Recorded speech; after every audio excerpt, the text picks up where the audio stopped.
Hello guys, welcome to இன்னும் இருக்கேன். இப்போ நம்ம வந்து பார்ட் 34 தான் கைஸ். பக்கம் விளாட்னு பேசுகிறோம். சாப்டருக்குள்ள போகலாம் கைஸ். இந்த சாப்டரோட ஸ்டார்டிங்கில் அந்த அமெரிக்கன் கில்டில் இருக்கிற அந்த கிரேட் 1 அந்த கில்டில் இருக்கிற ஒருத்தி தான் இருந்துட்டு இந்த மாதிரி எல்லாத்தையும் கூப்பிட்டு நிற்க வச்சு இந்த மாதிரி சொல்லிகிட்டு இருப்பா. இந்த மாதிரி வந்து 2 ஃப்ளோர் இருக்குது, நம்ம வந்து அது கிளியர் பண்ண போகிறோம். ஆனால் வந்து நம்ம எப்படி கிளியர் பண்ண போகிறோம், நம்ம வந்து ஒரு சின்ன காம்படிஷன் மாதிரி வச்சுக்கலாம். இது எப்படி இருந்தாலும் சர்வைவல் கோர்ஸ் தானே. இங்கே வந்து ஒரு 5 ஃபேமஸான கில்டு இருக்கும். அமெரிக்காவில் சில கில்டு இருக்கும். அது மட்டும் இல்லாமல் ஹீரோ அந்த மாதிரி வெளிநாட்டிலேருந்து வந்த சில கில்ட்ஸும் இருக்கும். ஹீரோ வந்து ரஷ்யன் கில்டு சேர்ந்த மாதிரி காமிச்சிருப்பார். இந்த இந்த காம்படிஷனோட ரூல்ஸ் என்னென்னா, ஃபஸ்ட்டு யார் அதிகமாக வந்து ஹண்டிங்கில் வந்து நிறையா வந்து ஹண்ட் பண்ணிக்கிறாங்க தான் ஃபஸ்ட்டு காம்படிஷனு. நம்ம 5 கில்டில் வந்து யார் வந்து ஜாஸ்தியாக ஹண்ட் பண்ணுறாங்க அப்படின்னு சொல்லி பார்க்கலாம் அப்படின்னு சொல்லிட்டு அவர் சொல்லிகிட்டு இருக்க, எல்லோரும் வந்துட்டு சரி எங்களுக்கெல்லாம் ஒரு பிரச்சனையும் இல்லை அப்படின்னு சொல்லிட்டு இருக்கும்போது ஹீரோ வந்து அதை கேட்டுட்ருப்பார். இப்போ கேட்டுட்டு ஹீரோ அப்புறம் ஜின்னா 2 பேர் வந்துடுவாங்க தனியாக. அப்புறம் அந்த ஜின்னா வந்துட்டு எப்போ பார்த்தியா, நீ என்னப்பா பண்ண போகிற அந்த மாதிரி அவங்க சொல்கிறாங்கன்னா, அவங்களுக்கு என்ன திமிரம் தான் வந்து இந்த மாதிரி நம்மளை வந்து அண்டர் எஸ்டிமேட் பண்ணுவாங்க. அதுவும் உன்ன மாதிரி ஒரு மான்ஸ்டரை பற்றி அவள் தெரியாமல் வந்து இந்த மாதிரி பெட் பண்ணிகிட்டு இருக்கா அப்படின்னு சொல்லும்போது ஹீரோ வந்துட்டு இருக்கட்டு விடு பார்த்துக்கலாம் அப்படின்னு சொல்லிட்டு ஹீரோவுக்கு வந்து ஒரு இந்த டென்ஷனுக்கு வர்றதுக்கு முன்னாடி சேன் வந்து ஒரு ஸ்கில் கொடுத்துருப்பான். ஹீரோ வந்து எப்படி அவரோட சொந்த ஹண்டிங்கில் மூலமாக தான் அந்த சாக்ரிஃபைஸ் மூலமாக தான் வந்து ஸ்கெல்டன் சமன் பண்ண முடியும். ஆனால் இப்போ ஹீரோனால் வந்து எங்கெங்கெல்லாம் போனால் இழந்து கிடக்குதோ அது மூலமாக வந்து ஹீரோ வந்து அசால்ட்டாக சமனிங் எடுக்கிற மாதிரி ஒரு ஸ்கில் தான் அது. அந்த மாதிரி ஹீரோ வந்து அங்கே இருக்கிற எலும்பு கூட்டை எல்லாத்தையும் வந்து சாக்ரிஃபைஸ் பண்ணி அந்த ஒரு பல்லி செத்து கிடக்கும். அந்த பல்லி வந்து இவர் சமன் பண்ணி அது மூலமாக வந்து அங்கே என்ன விஷயம் பண்ணிட்டு இருக்காங்கன்னு சொல்லி கனெக்ட் பண்ணி பார்த்துட்டு இருப்பார். அப்போ வந்து அந்த கிரேட் 1 சேர்ந்த அந்த ஃபீமேல் இருந்துட்டு அவங்க எல்லாருமே பேசிகிட்டு இருக்காங்க, என்ன லேடி இப்படி பண்ணுறதா அப்படின்னு சொல்லும்போது விடு இருந்துட்டு போகுது அப்படின்னு சொல்லும்போது அவள் கையில் வந்து ஒரு ரிங்கு போடுறா. அதுதான் வந்து ஆர்த்தர்ஸ் ரிங். அது மட்டும் இல்லாமல் அவள் வந்து ஒரு மேஜிக் ஸ்டாஃபை வந்து வாங்குறா. இந்த 2மே வந்து எஃபெக்ட் கொடுக்குது, ஒரு ஹிடன் எஃபெக்ட் மாதிரி. அது மூலம் வந்து இவளோட மேஜிக் வந்து டிராஸ்டிக்காக இன்க்ரீஸ் ஆகுது. கிட்டத்தட்ட இவளோட பவர் வந்து இப்போ இவங்க இருக்கிறது வந்து 1st ஃப்ளோர், இது வந்து 6th ஃப்ளோரை வந்து ஃபேஸ் பண்ணுற அளவுக்கு பவர் வந்து இவளுக்கு இப்போவே கிடச்சிரும். அதை வந்து ஹீரோ வந்து இந்த பல்லி உருவத்தில் வந்து பார்த்துட்டு தான் இருப்பார். இவங்க இதனால தான் வந்து இவ்வளோ கான்ஃபிடெண்ட்டாக இருக்காங்களா, இப்போ எனக்கு புரியுது அவள் ஏன் வந்து இவ்வளோ கான்ஃபிடெண்ட்டாக இருக்கான்னு சொல்லிட்டு. ஆனால் அவள் யூஸ் பண்ணுறாள் அந்த ஸ்டாஃப். இந்த மாதிரி கிங்கு ரிங்கு வந்து அவங்க ஆர்த்தர்ஸ் ரிங்கை வந்து அவங்க கொடுப்பாங்கன்னு எதிர்பார்த்து தான். ஆனால் இந்த ஸ்டாஃப்ஸை வந்து அவங்க கொடுப்பாங்கன்னு எதிர்பார்க்கல. இது 2மே யூஸ் பண்ணுறதுக்கு அது ஹிடன் கண்டிஷனை மீட் பண்ணுறங்காட்டி வந்து அது மேஜிக் பவர் ஜாஸ்தியாக கொடுக்குது. ஆனால் என்னோடய பாஸ்ட் லைஃப்பில் வந்து இந்த ஸ்டாஃப் வந்து இவகிட்ட இல்லையே. என்னோடய பாஸ்ட் லைஃப்பில் வந்து இந்த ஸ்டாஃப் வந்து அந்த ரெட் கலர் ஹேர் கட்டு தான் இருந்தது. அவள் தான் இந்த ஸ்டாஃப் வந்து யூஸ் பண்ணிகிட்டு இருந்தா. அப்படின்னா இவங்க இப்போ இந்த மாதிரி எப்படி திமிர்த்தனமாக வந்து பெட் பண்ணியிருக்கிறாங்களோ அதே மாதிரி அந்த ஸ்டாஃபை வந்து ஏதோ விதத்தில் வந்து பெட் பண்ணி அதை வந்து ஹோல் நைட் கில்டு தோற்று அது மூலமாக அந்த ஸ்டாஃப் வந்து அந்த ரெட் ஹேருக்கு வந்து போயிருக்கணும்.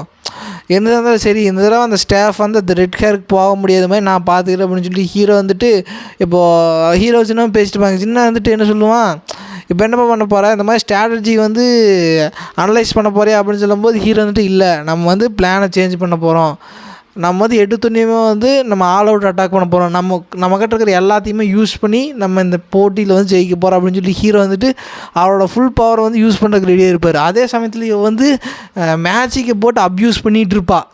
இஷ்டத்துக்கு ஃபயர் ஃப்ளேமை யூஸ் பண்ணியே அங்கே இருக்கிற மேக்ஸிமம் ட்ரோல்ஸை வந்து இப்போ கொண்டு இப்போ அவங்க தான் வந்து ஃபஸ்ட்லேயே இருப்பாங்க. அப்படி ஃபஸ்ட்டில் இருக்கும்போது ஹீரோ வந்து அந்த இடத்துக்கு வந்திருப்பார். வந்தோடனே இவன் வந்துட்டு அது ஈஸியாக தான் அப்படின்னு சொல்லும்போது ஹீரோ வந்து அந்த ஸ்கில்லை யூஸ் பண்ணி கொள்கிற ட்ரோல் எல்லாத்தையுமே வந்து அவர் அந்த ஸ்கில்லை யூஸ் பண்ணி அவரோட ஸ்கெல்டன் சோல்ஜராக மாற்றிட்டு இருப்பார். அதுக்கு இவன் வந்துட்டு இவனுக்கு என்ன தெரியும் தான் நம்ம கன் பண்ணுற அந்த ட்ரோலை வந்து இவன் வந்து இஷ்டத்துக்கு அவன் சமனிங் சோல்ஜராக மாற்றிட்டு இருப்பான்னு சொல்லி இவன் டென்ஷனாக அதுக்கு அவன் வந்துட்டு இந்த ஈஸியான ப்ரொவோக் பண்ணுறான்னா அந்த ப்ரொவோக்குக்கெல்லாம் நீ வந்து மயங்கி விழுந்துடாத, என்னதான் இருந்தால் என்ன முதல்ல நம்மளோட ஸ்டேட்டஸ் பாரு அப்படின்னு சொல்லி பார்க்கும்போது 4 கில்டு அந்த 5 கில்டு இருக்குது. 5 கில்டில் வந்து ஹீரோவோட கில்டு வந்து கடைசியில் இருக்கும். இவன் வந்துட்டு பார்த்துட்டு ஆமாம் நம்ம தான் வந்து ஃபஸ்ட்டில் இருக்கோம், இவன் வந்து ரூமர்ஸ் மாதிரி கிடையாது போல் அப்படின்னு சொல்லிட்டு இருக்கும்போது இப்போ எல்லாருமே வந்து ஹண்ட் பண்ண ஆரம்பிக்கிறாங்க. அதுக்கப்புறம் வந்து சில மணி நேரங்கள் போகுது, இவங்க வந்து இந்த மாதிரி ஹண்ட் பண்ணிகிட்டே இருக்காங்க. ஹீரோ வந்து திடீர்னு வந்து அவரோட கடைசியில் இருந்த ஹீரோ பொசிஷன் வந்து டாப்புக்கு வந்துடுது. இவன் இருந்துட்டு பார்த்துட்டு இதுக்கு வாய்ப்பே இல்லையே, இவன் இங்கே தான் உட்காந்துட்டு இருக்கான், இவன் அந்த வேலை அவ்வளோ வேலை செஞ்ச மாதிரி இல்லை, அதுக்குள்ளே இவன் எப்படி வந்து டாப் பொசிஷனுக்கு வந்தான் அப்படின்னு சொல்லிட்டு அவள் க்யூரியாசிட்டியில் போய் ஹீரோ கிட்ட கேட்கும்போது ஹீரோ வந்துட்டு அது ஒன்றும் பெரிய விஷயம், நான் வந்து எனக்கு வந்து லக்கு ஜாஸ்தியாக இருக்குது, அதனால நான் வந்து ஃபஸ்ட்டு வந்துட்டேன் அப்படின்னு சொல்லிட்டு இருக்கும்போது ஹீரோ வந்துட்டு மனசுக்குள்ளே நினைக்கிறாரு. ஏன்னா ஹீரோ வந்து இந்த மாதிரி ஜின்னாவை தான் போய் உங்கள்கிட்ட தான் அந்த இம்மார்ட்டல் பாடி இருக்குது, நீ போய் அந்த மாஸ்டர் எல்லாத்தையும் வந்து பக்கம் இழுத்துட்டு வா, இது வந்து உன்னால் தான் பண்ண முடியும் அப்படின்னு சொல்லும்போது ஜின்னா வந்துட்டு ஆமாம் என்னால் மட்டும்தான் இந்த விஷயத்தை பண்ண முடியும், வேறு யாருனாலையுமே பண்ண முடியும்னு சொல்லிட்டு அவன் வந்து இந்த விஷயத்துக்கு வந்து ஒத்துக்குவான். இவங்கெல்லாம் வந்து அந்த ட்ரோல்ஸ் எல்லாம் தேடி போய் ஹண்ட் பண்ணிகிட்டு இருப்பாங்க. ஆனால் ஜின்னா வந்து என்ன பண்ணுவான்னா ஹீரோ ஏற்கனவே ட்ராப் செட் பண்ணி வச்சுருவார், அதை வந்து அந்த ட்ராப்புக்கு வந்து இவன் கும்பலாக ஒரு கூட்டமாக வந்து அந்த ட்ரோல்ஸையே வந்து இவன் கூட்டிகிட்டு வந்துடுவான் ஒரு மாதிரி. இது மூலமாக தான் வந்து ஹீரோ வந்து இந்த மாதிரி டாப்புக்கு போயிருப்பார். அதுக்கப்புறம் ஹீரோ வந்துட்டு சரி அந்த ஆத்தர் கிங்கும் அந்த மேஜிக் ஸ்டாஃப் வச்சுருக்கியா, அது எந்த மாதிரி எஃபெக்ட் உனக்கு கொடுக்குது அப்படின்னு சொல்லும்போது அதுக்கு அவர் இருந்துட்டு நான் எதுக்கு உனக்கு சொல்லணும் அப்படின்னு சொல்லும்போது ஹீரோ வந்துட்டு எப்படியா இருந்தாலும் அது என்கிட்ட தான் வந்து வரப்போகுது, இது வந்து யூஸ்லெஸ்ஸாக உங்கள்கிட்ட இருக்கிறத விட எங்கிட்ட இருக்கிறதா பெட்டர் அப்படின்னு சொல்லி ஹீரோ சொல்ல அதுக்கு அவர் இருந்துட்டு நீ வந்து ஃபஸ்ட்டு பிளேஸ் வந்து வந்துட்டுன்னு சொல்லி ரொம்ப திமிரை காட்டாத, இன்னும் டைம் இருக்குது, அந்த டைமுக்குள்ளே வந்து நான் வந்து திரும்ப ஃபஸ்ட்டு வந்து காட்டுறேன் அப்படின்னு சொல்லி இப்போ 2 பேருமே வந்து மாறி மாறி சேலஞ்ச் பண்ணிகிட்டு இருக்காங்க. அப்படி சேலஞ்ச் பண்ணிகிட்டு இருக்கும்போதே வந்து ஹீரோ வந்துட்டு சரி பார்க்கலாம் அப்படின்னு சொல்லி பார்த்துட்டு இருக்கும்போது இப்போ சீனங்கட்டை இந்த கிரேட் 1 கில்டு சேர்ந்த ஃபீமேல் வந்து ஹண்ட் பண்ணிகிட்ருப்பா. அதுவும் ரொம்ப கஷ்டப்பட்டு இருக்கிற எல்லா எஃபர்ட்டும் போட்டு கொஞ்சம் கூட டைம் வேஸ்ட் பண்ணாமல் எல்லாத்தையுமே வந்து ஹண்ட் பண்ணிகிட்ருப்பா. அப்படி ஹண்ட் பண்ணிகிட்டு இருக்கும்போது அங்கே ஒருத்தருப்பா அந்த ஏஜென்ட் மாதிரி இருந்து போட்டு கேட்கும்போது என்ன இப்போ நம்ம ஃபஸ்ட்டில் இருக்கோமா, அவன் எத்தனாவது இடத்துல இருக்காங்க அப்படின்னு சொல்லும்போது அவன் வந்துட்டு அந்த ஸ்டேட்டஸ் பார்த்துட்டு சாக்லேயே தான் நின்றுட்டுருப்பான். அவன் வந்துட்டு ஆக்சுவலி லேடி இது வந்து நான் எப்படி உங்கள்கிட்ட சொல்கிறதுன்னு எனக்கு தெரியல, இந்த மாதிரி ஈஷாக் தான் வந்து ஃபஸ்ட்டில் இருக்கான் அப்படின்னு சொல்லும்போது அவன் வந்துட்டு என்ன விளையாட்டு பண்ணிகிட்டு இருக்கியா, எப்படி அவன் ஃபஸ்ட்டில் இருப்பான், நம்ம வந்து கொஞ்சம் கூட ஒரு சின்ன டைம் கூட ரெஸ்ட்டே இல்லாமல் வேஸ்ட் பண்ணாமல் இத்தனை ஹண்ட் பண்ணுறோம், எப்படி அவன் வந்து ஃபஸ்ட்டில் இருப்பான்னு சொல்லி பார்த்தா ஹீரோவுக்கும் அவருக்கு அந்த கேப் வந்து இன்க்ரீஸ் ஆகிட்டே தான் போகுது. இவனால் வந்து என்ன இது ஏற்றுக்கவே முடியல. ஏன்னா இவங்க வந்து குரூப்பாக வந்துக்கிறாங்க, ஹீரோவும் ஜின்னா 2 பேர் மட்டுமே தான் வந்துட்டுருக்குறாங்க. இது மூலமாக வந்து இவங்க வந்து ரொம்ப ஹீரோவோட பின்தங்கிடுறாங்க.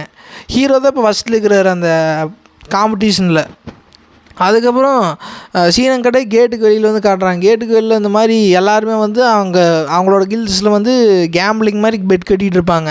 இந்த சேன் போய் என்ன பண்ணுவான், ஹீரோ மேலே வந்து பெட் கட்டி வச்சுருப்பான். பெட் கட்டி வச்சுட்டு இருக்கும்போது வந்துட்டு அவங்க வந்து கண்டிப்பாக ஏதாவது ஒரு ட்ரிக் யூஸ் பண்ணியிருப்பாங்க அந்த கிரேட் 1 கில்டு அப்படின்னு சொல்லும்போது அந்த செக்ரட்டரி இருந்துட்டு ஆமாம் சார் இந்த மாதிரி வந்து அவங்க ஆத்தர்ஸ் கிங்ஸையும் அந்த ரிங்கையும் அப்புறம் அந்த ஸ்டாஃபையும் வந்து யூஸ் பண்ணுறாங்க அப்படின்னு சொல்லும்போது அவன் வந்துட்டு அவங்க வந்து கொஞ்சம் கூட ஃபேராகவே நடந்துக்க மாட்டேங்கிறாங்க, இதுவும் அந்த 2 ஸ்கில்லு அந்த 2ஐயும் கம்பைன் பண்ணுறோம்னா அது ஒரு எஃபெக்ட் கொடுக்குமே, சரி செக்ரட்டரி நீ வந்து டக்குன்னு அந்த கேம்பிளிங்கை கேன்சல் பண்ண அப்படின்னு சொல்லும்போது இல்லை சார் என்னால் கேன்சல் பண்ண முடியாது, நான் வந்து ஏற்கனவே வந்து இதை கட்டிட்டேன் அப்படின்னு சொல்லும்போது அந்த மொட்டையை நின்றுட்டு அல்லா கடவுளே மாரியாத்தா அப்படின்னு சொல்லி அவன் வேண்டிகிட்டு இருக்கிறான், என்னை வந்து எப்படியாவது இதுலேருந்து ஜெயிக்க வச்சுருங்க அப்படின்னு சொல்லிட்டு. இப்போ சீனங்கட்டை அந்த மாதிரி இப்போது திரும்ப டஞ்சனுக்குள்ளேயே தான் போகுது. அந்த டஞ்சனுக்குள்ளே வந்து இவங்க 2 பேருமே வந்து காம்படிஷன் வச்சதில் வந்து ஹீரோ வந்து வின் பண்ணிடுவார். அப்படி வின் பண்ணோடனே அந்த ஃபீமேல் வந்துட்டு இந்த மாதிரி நான் வந்து உன்னை அண்டர் எஸ்டிமேட் பண்ணியிருக்கக்கூடாது ஈஷாக், நான் வந்து அதுக்கு அப்பாலஜைஸ் பண்ணுறேன், ஆனால் இன்னும் ஃபஸ்ட்டு டஞ்சன் தான் கிளியராக இருக்குது, நீ ஃபஸ்ட் டஞ்சனில் மட்டும்தான் வந்து ஃபஸ்ட்டு ஃப்ளோரில் மட்டும்தான் நீ வந்து வின் பண்ணியிருக்க, இன்னும் செகண்ட் ஃப்ளோர் இருக்குது, செகண்ட் ஃப்ளோரில் பார்த்துக்கலாம் அப்படின்னு சொல்லி அவர் சொல்லிகிட்டு இருக்க. அதை வந்து தூரத்துலேருந்து ஒருத்தன் பார்த்துட்டு இருப்பான். இவன் யாருன்னா அந்த யாங் பார்க்கட்ட ஒரு பொம்பளை வந்து இந்த மாதிரி வேலை தந்து காட்டியிருப்பாள் அமெரிக்கன் கில்டு. இவங்க காம்படிஷன் வந்து கிரேட் 1 கில்டு. இவள் வந்து ஃப்ரண்டயர் கில்டுன்னு ஏதோ அவள் தான் வந்து இந்த மாதிரி வேலைத்தனம் பண்ணியிருப்பாள். அவள் கில்டை சேர்ந்தவன் வந்து இருந்து பார்த்துட்டு நான் அது வந்து பிரச்சனை வெடிக்கும்னு நினச்சேன், இப்படி சுலபமாக முடிச்சிச்சுன்னு சொல்லி இப்போ எல்லாருமே வந்து செகண்ட் ஃப்ளோருக்கு போகிறாங்க. செகண்ட் ஃப்ளோரில் வந்து எல்லாமே வந்து ஒரு கொஞ்சம் மிஸ்டியாக பூரா மிஸ்டாக இருக்குது. அப்போ வந்து அதே டைமில் வந்து இந்த ஃபீமேலுன்ட்டு என்ன பிளான் பண்ணி இந்த ஸ்ட்ராட்டஜி யூஸ் பண்ணலான்னு திங்க் பண்ணிகிட்டு இருக்கு. அப்போ அந்த ஃப்ரண்டயர் கில்டு அவன் வந்து இருந்துட்டு நான் வந்து உங்கள்கிட்ட கொஞ்சம் பேசணும் அப்படின்னு சொல்லும்போது அவன் இருந்துட்டு என்ன பேசணும், நீ யோசிச்சு பாரு, நம்ம வந்து இந்த விஷயத்தை வந்து நம்ம தோக்கக்கூடாது, ஏற்கனவே ஃபஸ்ட் ஃப்ளோர் வந்து நம்ம தோத்துட்டோம். இந்த மாதிரி இதில் வந்து அவன் அதிகமாக கான்ட்ரிபியூஷன் பண்ணான்னா இந்த ரிங்கு அவங்ககிட்ட போயிடும். இது வந்து நம்ம நாட்டோட ஒரு லெஜெண்டரி ஐட்டம். இதை வந்து நம்ம இன்னொரு நாட்டுக்கு வந்து நம்மளே வந்து எடுத்து கொடுத்த மாதிரி ஆயிரும் அப்படின்னு சொல்லிட்டு இருக்கும்போது, என் கூட சேரு, நம்ம 2 பேரும் சேர்ந்து அவனோட கதையை முடிச்சிடலாம் என்ன சொல்கிறேன்னு சொல்லி அவன் வந்து ஹீரோவோட உயிருக்கு வந்து பேரம் பேசிக்கிட்டு இருக்க. இதோடையே வந்து இந்த சாப்டர் முடியுது கைஸ். நம்ம நெக்ஸ்ட் பார்ட்டில் மீட் பண்ணலாம். லைக் அண்ட் ஷேர் சப்ஸ்கிரைப் பண்ணுங்கள். மறக்காமல் கமெண்ட் பண்ணிடுங்க. நெக்ஸ்ட் பார்ட்டில் மீட் பண்ணிக்கு பை கைஸ்.